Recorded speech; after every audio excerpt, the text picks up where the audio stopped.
సంవత్సరం గత 4 సంవత్సరాల కాలంలో విద్యారంగంలో ఉన్నటువంటి సమస్యలు దేశంపై రాష్ట్ర మహాసభలో కావడానికి ఒక కమిటీని ఆహ్వాన సంఘ కమిటీని కూడా మహాసభల నిర్వహణ కమిటీని కూడా వేయడమైనటువంటిది.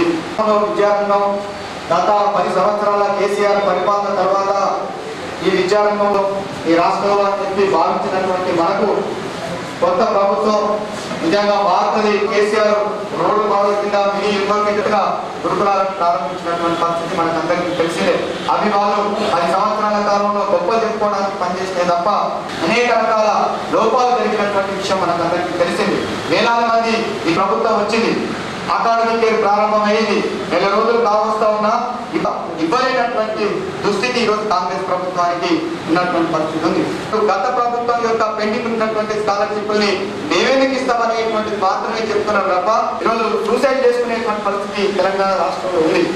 కనీసం ఎక్కడ కూడా పట్టించుకోకుండా విద్యార్థి సంఘాలు అనేక సార్లు మోర పెట్టుకొని సెక్రటరీ ముట్టడించినా, ధర్నాలు చేసినా, రాష్ట్ర రూపాలు చేసినా వాళ్ళు దున్నపొట్టున వర్షం పడ్డట్టుగానే ఎక్కడ వేసినటువంటి గొంగళలాగా అక్కడనే ఏంటంటే ఈరోజు వానొస్తే వరం వల్ల ఎండొస్తే ఏలాగా ఈరోజు ప్రభుత్వ పాఠశాలలు, ప్రభుత్వ విద్యా సంస్థలు, జూనియర్ కాలేజీలు, డిగ్రీ కాలేజీలు, హాస్టళ్లు, గురుకులాలు, కస్తూర్బా పాఠశాలలు ఈరోజు పెద్ద ఎత్తున ఉన్నటువంటి పరిస్థితి ఉంది. ఈరోజు మంచినీళ్ళు ఉండవు, మరుగుదొడ్లు ఉండవు, మూత్రశాలలు ఉండవు, కనీస ఫెసిలిటీస్ కూడా ఉండవు. అకాడమిక్ ఇయర్ స్టార్ట్ ఇప్పటిదాకా వస్తే ఇప్పటికీ వాళ్ళకి కావాల్సినటువంటి డ్రెస్సులు కానీ, నోట్ బుక్స్ కానీ, టీచర్స్ సంబంధించింది కానీ, లెక్చరర్స్ సంబంధించింది కానీ మౌలిక సదుపాయాలు కూడా అందించలేనటువంటి పరిస్థితి ఈ తెలంగాణ రాష్ట్రంలో ఉంది. మరోవైపు రేవంత్ రెడ్డి ఏం చెప్తున్నాడు, నాగర్ కర్నూలు జిల్లాలో ఒక ప్రత్యామ్నాయమైనటువంటి విద్యా విధానాన్ని మేము ఈ రాష్ట్రంలో తీసుకురావడానికి కేజీపీ పీజీ విద్యను మేము ప్రారంభిస్తున్నామని చెప్పి 100 కోట్ల రూపాయలు అక్కడ కేటాయించినటువంటి పరిస్థితి. ఆ 100 కోట్లు కనుక ఈరోజు ఈ రాష్ట్రంలో ఉన్నటువంటి 40,000 పాఠశాలలకి ఆ డబ్బులు కనుక నిధులు కనుక ఇస్తే బ్రహ్మాండంగా మౌలిక సదుపాయాలు కల్పించుకోవడానికి ఆస్కారం ఉండేటువంటి అవకాశం ఉంది. కానీ ఆ రకమైనటువంటి ఆలోచన చేయకుండా ఒక నాగర్ కర్నూలు జిల్లా ప్రజలు మాత్రమే, అక్కడ ఉన్నటువంటి విద్యార్థులు మాత్రమే ఈయన ముఖ్యమంత్రి చేసినట్టుగా, వాళ్ళు మాత్రమే విద్యార్థులు అన్నట్టుగా ఈరోజు సమితి తెల్ల ప్రేమను చూపిస్తున్నట్టుగా ఈరోజు విద్యార్థుల మీద ప్రాంతాల వారీయమైనటువంటి ఒక విభేదాన్ని తెచ్చేటువంటి ప్రయత్నం ఈ తెలంగాణ రాష్ట్రంలో జరుగుతుంది. అందుకే మిత్రులారా, ఇట్లాంటి సమస్యలు ఈరోజు కేజీ నుంచి పీజీ వరకు ఎక్కడ చూసినా వాళ్ళ లేపడం కోసం ఈ మహాసభలో తీసుకుపోయేటువంటి నిర్ణయాలు అటువైపుగా పోరాటం చేసేటట్టుగా ఉంటాయని చెప్తూ సంఘాలకు సంబంధించిన నాయకులు కూడా ఏఐసి రాష్ట్ర ముఖ్యవాదం పాత్ర ఉన్నాం. ఇప్పటిదాకా రాష్ట్రంలో విద్యారంగం ఏ రకమైనటువంటి సంక్షోభంలో ఉందో భారత ఐక్య విద్యార్థి ఫెడరేషన్ రాష్ట్ర సభ్యుల భారత ఐక్య విద్యార్థి ఫెడరేషన్ తెలంగాణ రాష్ట్ర కమిటీ తరఫున ప్రత్యేకమైన అభినందనలు తెలియజేసుకుంటూ, మిత్రులారా, ఈ దేశానికి స్వాతంత్రం వచ్చి 75 ఏళ్ళు గడుస్తున్నప్పటికీ కూడా అనేక విద్యార్థి సంఘాలు, అనేక సామాజిక సంఘాలు, అనేక ఉద్యమాలు చేస్తున్నటువంటి తరుణంలో కూడా ఇవాళ నిజామాబాద్ జిల్లాలో భారత ఐక్య విద్యార్థి ఫెడరేషన్ అధ్యయనం ఐక్యత పోరాటం నినాదం తీసుకొని 1984లో ఇవాళ ప్రపంచానికి అనేక ఉద్యమాలకు దిశలు చేసిన ఉస్మానియా యూనివర్సిటీ ఏర్పడ్డ సంఘం ఇవాళ ఈ రాష్ట్రంలో, దేశంలో వస్తున్న విద్యారంగ మార్పుల కోసం ఈ నిజామాబాద్ వేదికగా ఎందుకు వచ్చిన విషయాన్ని కూడా ఇక్కడ ఉన్న ప్రతి విద్యార్థి ఎప్పటికీ మనం మీరు ఈ భూమిలో కాలంలో పేపర్ చూస్తే ఇవాళ ప్రతి ఒక్క నాయకుడు కానీ ప్రతి ఒక్కరు కానీ మాట్లాడితే ఏం మాట్లాడతారు, ఈ దేశంలో ప్రపంచంలో అసలు మహిళ లేదు, ప్రపంచం లేదు, స్త్రీ లేదు, సమాజం ముందుకు పోదు, మహిళలు లేదని చెప్పేసి మహిళల ముందుకు గొప్ప ప్రొపేటర్. కానీ మన పక్కన ఉన్న ఆదిలాబాద్ జిల్లాలో ఇవాళ ప్రపంచవ్యాప్తంగా అక్రమ రమణ జరిగే ఆదరణ విద్యార్థులు మీ అందరూ తీసుకోవాలి. ఒక ప్రపంచ మేధావి అప్పుడు ఏ వినోదం వెనకాల ఎవరి ప్రయోజనం దాగి ఉండదో అది తెలుసుకోనంత వరకు ప్రజలు మోసపోతూనే ఉంటారనేది ఆయన హెచ్చరించారు ఈ సమాజం. కానీ మనం చూసే సమాజం ఎట్లా పోతుంది అని అంటే, రాజశేఖర రెడ్డి ముఖ్యమంత్రి ఉన్నప్పుడు కూడా చూస్తున్నాం, షుగర్ పేషెంట్కు గులాబ్ జామ్ తెప్పిస్తుంటే మీరు చనిపోతుంది ఎక్కువ తింటే అని చెప్పండి పక్కన పెట్టి ఆహా ఎంత ప్రమాణం ఉంది, ఆహా ఎంత ప్రమాణం ఉంది అని తిరిగి చచ్చిపోయిన పద్ధతిలో 2 స్కీములు వచ్చి మన తెలుగు రాష్ట్రాలను అప్పుడు ఒకటే రాష్ట్రం ఎంత దెబ్బతీయగలిగిందో ఇప్పుడు ఆ సిచ్యువేషన్ అర్థమైందంట. ఒకటేమో మీ విద్యార్థులకు ఫీజు రియంబర్స్మెంట్, రెండోదేమో వైద్య రంగంలో ఆరోగ్యశ్రీ. వీటిని గులాబ్ జామ్ తిన్నట్టు ఎంత బ్రహ్మాండంగా సపోర్ట్ చేసి సపోర్ట్ కొట్టిందంటే, నీ బిడ్డకు బీటెక్లో సీట్లు వద్దు 4 లక్షలు పెట్టి ఇప్పుడు చూడు ఫ్రీగా వచ్చింది. నీ కొడుకు బీఫామ్ ఎంఫామ్ సీట్ ఉందా ఇప్పుడు చూడు ఫ్రీగా వచ్చింది. ఇక మీ పిల్లలకు కార్పొరేట్ హాస్పిటల్లో వైద్యం తమ్మున ఆరోగ్యశ్రీ కింద ఫ్రీగా వచ్చింది. అందరు సపోర్ట్ కొట్టిండు. ఒక 3 బ్యాచ్లు అనుకుంటే ఇంకా మొదలు చేయని బ్యాచ్ మీ స్టూడెంట్స్ది మొదలు చేయనింటూ నా బిడ్డ ఉంది. బీఫామ్లో జనగాంలో వికాస్ కాలేజీలో చేయనండి. అందరూ అంటున్నప్పుడు నేను కూడా చేయాలనుకున్నాను. ఆమెది పూర్తిగా పీజీ కానీ లేదు, సీట్లు ఎవరెవరిపోతున్నాయి, చదువుకున్నారు, రోడ్డు మీద యొక్క రాష్ట్ర భాష. ఇప్పుడు మనకు ఇప్పుడు 4 కాలేజీలు ఉంది, వాళ్ళు చెడితే నేను ఇస్తాను. కానీ నేను తెల్లారి నా కాలేజీలో స్టూడెంట్కో, నాలాంటి విద్యాసంస్థల యొక్క కాలేజీలో స్టూడెంట్కో ఏదైనా అన్యాయం జరిగిందనుకో, అప్పుడు నేను ఏదైనా సభకి డబ్బులు ఇచ్చినా అనుకో, అప్పుడు ఏదైనా విద్యార్థికి అన్యాయం ఎందుకు సూర్యుడు రమ్మని చెప్తాడు. అయ్యో మన సభకు పైసలు అప్పించిండు, ఏ కోసం నేను కొంత బిజీ నవ్వులో కొందా అని చెప్తాడు. అన్నది కరెక్ట్ 100%. ఇది మీ సభ, ఇది మీరు విజయవంతం చేసుకోవాల్సిన అవసరం లేదు. ఎందుకంటే ఇవాళ మనం చూస్తున్న ప్రభుత్వాలు అడగది ఇవ్వట్లేదు. ప్రతి ప్రభుత్వము, ప్రతి ముఖ్యమంత్రి కానీ ప్రధానమంత్రి కానీ, భూమి పుట్టినప్పటి నుండి రాజు కానీ ప్రజలు వివేకవంతులు కావద్దనే చూస్తారు, ప్రజలు ఏకం కావద్దనే చూస్తారు, ప్రజలు ఆలోచన పరంగా చేయొద్దనేదే చూస్తారు. ఎందుకంటే వాళ్ళ సీటు బేసర్ వస్తుంది అంటే వాళ్ళ ఆలోచన ఉంటుంది. ఇది వాస్తవం. ఈ రోజు తనకు ఫీ రియంబర్స్మెంట్ లోని కొన్ని కాలేజీలకు ఇచ్చేయాలని అంటున్నారు. కానీ దాంతో ఏమైపోయింది, ఈ రోజు కొన్ని కాలేజీలు రాకపోవచ్చు. కానీ ఈ రోజు వ్యవస్థ ఈ రోజు ఏమైంది, 4 ఏళ్ల నుంచి ఫీజు రియంబర్స్మెంట్ రాకపోవడంతో కొన్ని మంచి కాలేజీలు నడిపే వాళ్ళు అలాంటి వాళ్ళు ఇబ్బంది పడుతున్నాం, ఈ రోజు విద్యార్థులు ఇబ్బంది పడుతున్నారు.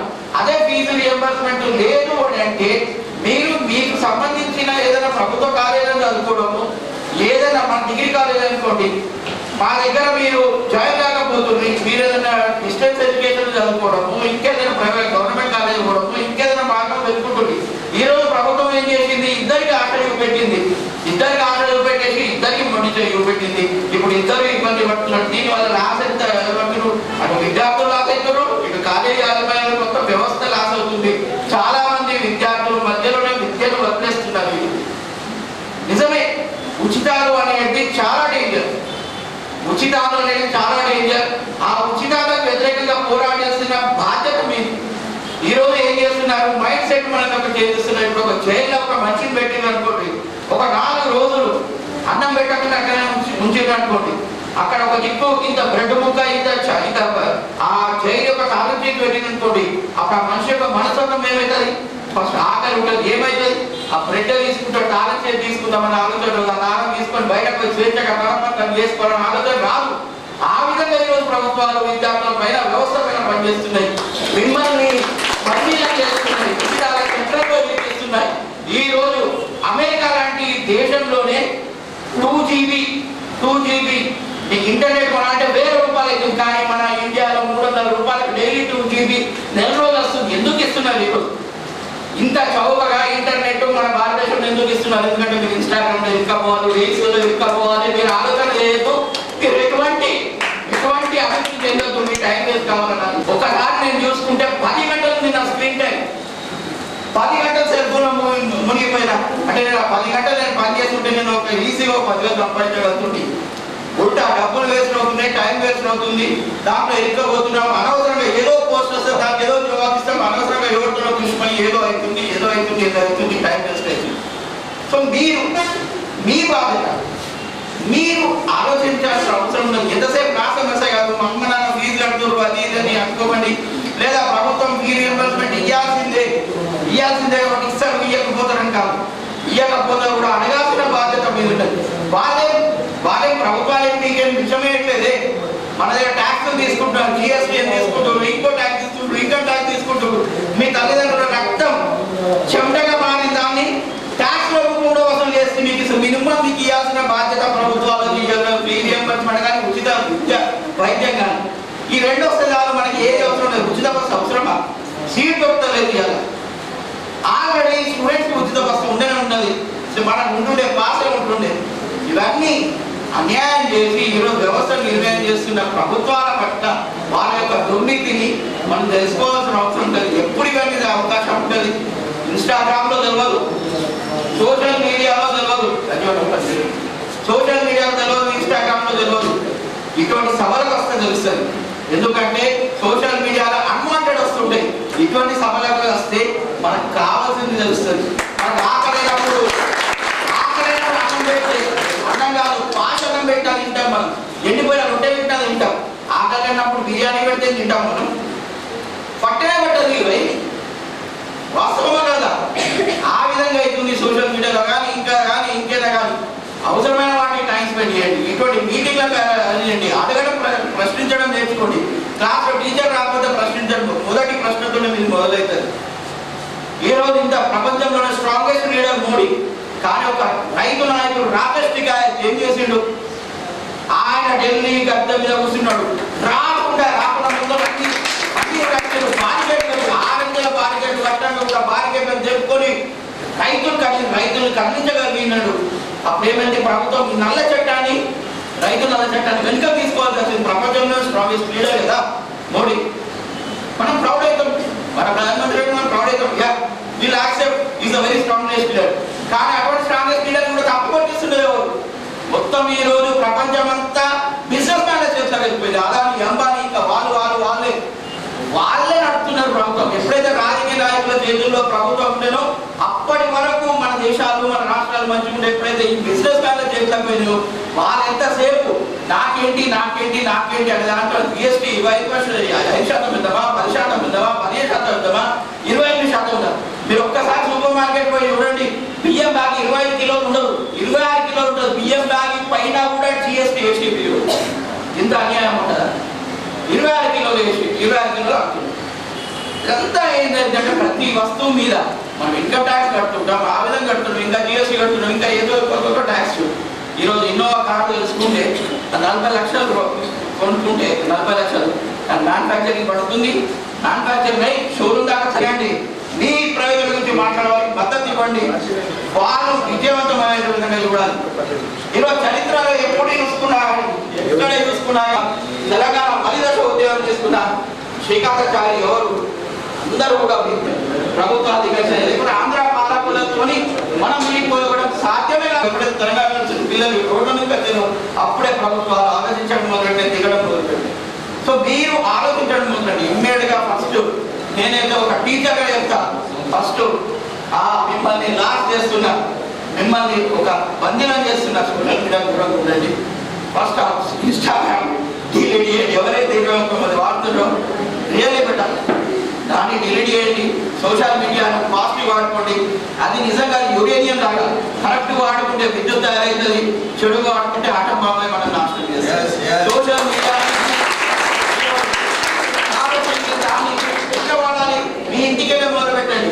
ఈరోజు మనం చూస్తున్నాం ఎలక్షన్లలో మున్సిపల్ ఎమ్మెల్యే ఎలక్షన్ 70 కోట్లు మన కొండ సురేఖ వాళ్ళు అని ఏమన్నారు 70 కోట్లు ఖర్చు పెట్టి గెలిచినారు. అంటే ఇక్కడ ఉన్న వాళ్ళందరూ నేను చూస్తున్నా దాదాపు 95% బడుగు బలైన వర్గాల పిల్లలే. మనం ఒక్కసారి 1 కోటి రూపాయలు ఒక దగ్గర చూసినామా చెప్పండి? ఒక్క దగ్గర చూసినాం 1 కోటి రూపాయలు. మన బడుగు బలైన వర్గాలు కోటి రూపాయల నుంచి ఇవ్వడం లేని రేపు తెల్లారి మన జాతి నుండి ఒక ఎమ్మెల్యే కావాలంటే 70 కోట్లు ఖర్చు పెట్టే పరిస్థితి ఉందా? లేదు. అయితే మాత్రం మళ్ళీ ఆ జమీందారులు, ఆ భూస్వాములు, ఆ పెద్దలే మళ్ళీ ఆ చట్టసభలో పోవాలి.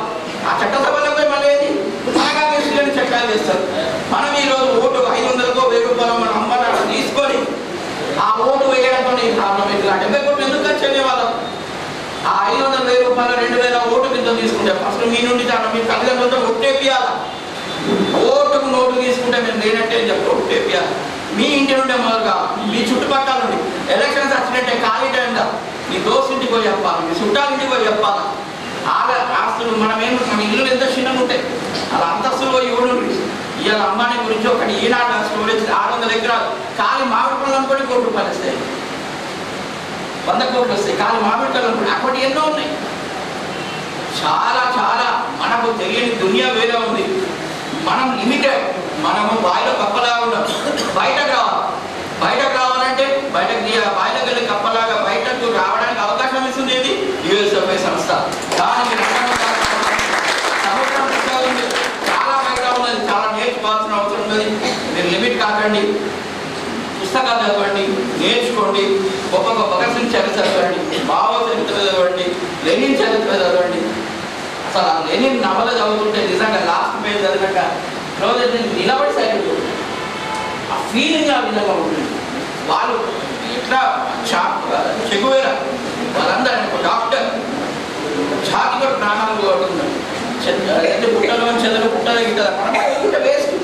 కనీసం ఒక 10 మంది కన్నా మంచి చేస్తేనే మన గురించి నాగరాజు అలాగే ప్రధాన కార్యదర్శి పెద్దసూరి గారికి ప్రత్యేక ధన్యవాదాలు తెలియజేసుకుంటూ, మిత్రులారా ముందుగా USFI రాష్ట్ర అకాడమీకి నేను అభినందనలు